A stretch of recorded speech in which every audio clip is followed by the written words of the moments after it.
Bismillahirrahmanirrahim.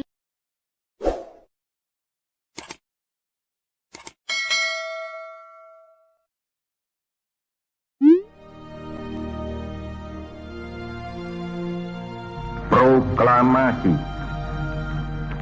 Kami, bangsa Indonesia, dengan ini menyatakan kemerdekaan Indonesia.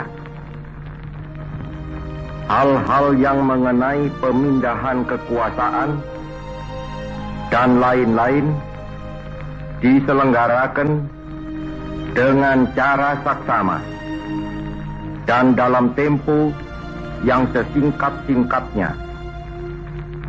Jakarta, 17 Agustus 1945, atas nama bangsa Indonesia, Soekarno-Hatta.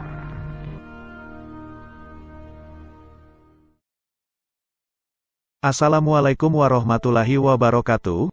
Pemirsa sekalian, kali ini kita akan membahas sebuah peristiwa dan problem yang jarang diketahui halayak umum, yaitu sekitar peristiwa proklamasi kemerdekaan Indonesia.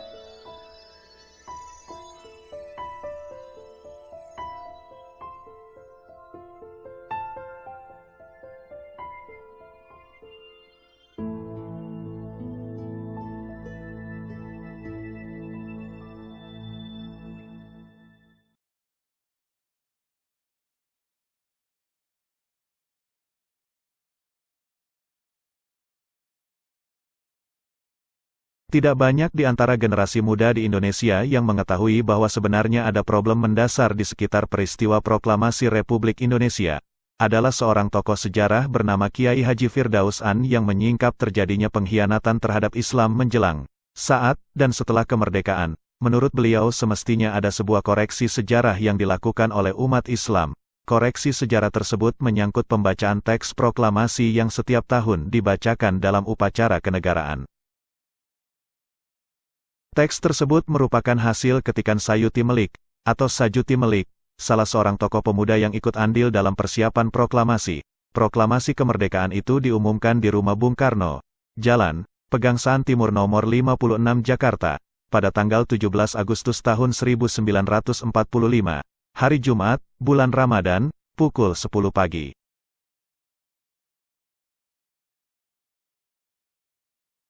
Kritik Kiai Haji Firdaus An terhadap teks proklamasi di atas. 1. Teks proklamasi seperti tersebut di atas jelas melanggar konsensus, atau kesepakatan bersama yang telah ditetapkan oleh BPUPKI, Badan Penyelidik Usaha-Usaha Persiapan Kemerdekaan Indonesia, pada tanggal 22 Juni tahun 1945. 2. Yang ditetapkan pada tanggal 22 Juni tahun 1945 itu ialah bahwa teks Piagam Jakarta harus dijadikan sebagai teks proklamasi atau deklarasi kemerdekaan Indonesia. 3. Alasan atau dalih Bung Hatta seperti diceritakan dalam bukunya Sekitar Proklamasi halaman 49, bahwa pada malam tanggal 16 Agustus tahun 1945 itu, tidak seorang di antara kami yang mempunyai teks yang resmi yang dibuat pada tanggal 22 Juni tahun 1945, yang sekarang disebut Piagam Jakarta, tidak dapat diterima, karena telah melanggar kaidah-kaidah sejarah yang harus dijunjung tinggi. Mengapa mereka tidak mengambil teks yang resmi itu di rumah beliau di Jalan Diponegoro yang jaraknya cukup dekat, tidak sampai 2 menit perjalanan? Mengapa mereka bisa ke rumah Maijen Nishimura, penguasa Jepang yang telah menyerah dan menyempatkan diri untuk bicara cukup lama malam itu, tapi untuk mengambil teks proklamasi yang resmi dan telah disiapkan sejak 2 bulan sebelumnya mereka tidak mau? Sungguh tidak masuk akal jika esok pagi proklamasi akan diumumkan, jam 2 malam masih belum ada teksnya, dan akhirnya teks itu harus dibuat terburu-buru, ditulis tangan dan penuh dengan coretan. Seolah-olah proklamasi yang amat penting bagi sejarah suatu bangsa itu dibuat terburu-buru tanpa persiapan yang matang. 4. Teks proklamasi itu bukan hanya ditandatangani oleh 2 orang tokoh nasional, Soekarno-Hatta, tetapi harus ditandatangani oleh 9 orang tokoh seperti dicantum dalam Piagam Jakarta.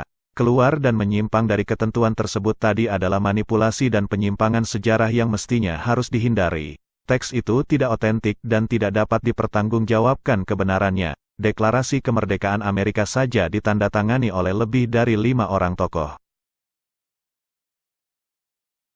5. Teks proklamasi itu terlalu pendek. Hanya terdiri dari 2 alinea yang sangat ringkas dan hampa. Tidak aspiratif ya. Tidak mencerminkan aspirasi bangsa Indonesia. Tidak mencerminkan cita-cita yang dianut oleh golongan terbesar bangsa ini, yakni para penganut agama Islam. Tak heran banyak pemuda yang menolak teks proklamasi yang dipandang gegabah itu. Tak ada di dunia teks proklamasi atau deklarasi kemerdekaan yang tidak mencerminkan aspirasi bangsanya. Teks proklamasi itu manipulatif dan merupakan distorsi sejarah, karena tidak sesuai dengan fakta yang ada di lapangan. Dalam sejarah tak ada kata maaf, karena itu harus diluruskan kembali teks proklamasi yang asli.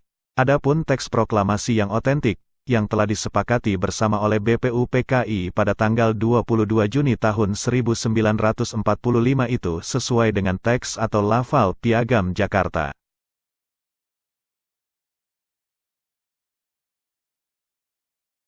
Kiai Haji Firdaus An mengusulkan supaya dilakukan koreksi sejarah. Untuk selanjutnya, demi menghormati musyawarah BPUPKI yang telah bekerja keras mempersiapkan usaha persiapan kemerdekaan Indonesia, maka semestinya pada setiap peringatan kemerdekaan RI tidak lagi dibacakan teks proklamasi darurat susunan Bung Karno-Hatta. Hendaknya kembali kepada orisinalitas teks proklamasi yang otentik seperti tercantum dalam Piagam Jakarta tanggal 22 Juni tahun 1945 di atas. Benarlah Nabi Muhammad Shallallahu Alaihi Wasallam yang mensinyalir bahwa dekadensi umat terjadi secara gradual, didahului pertama kali oleh terurainya ikatan Islam berupa simpul hukum, aspek kehidupan sosial kenegaraan, tanpa kecuali ini pula yang menimpa negeri ini.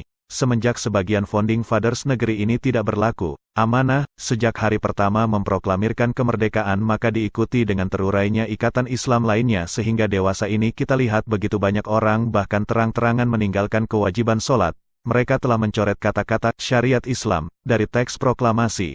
Bahkan dalam teks proklamasi darurat tersebut nama Allah Ta'ala saja tidak dicantumkan, padahal dibacakan di bulan suci Ramadan, seolah kemerdekaan yang diraih bangsa Indonesia tidak ada kaitan dengan pertolongan Allah Ta'ala.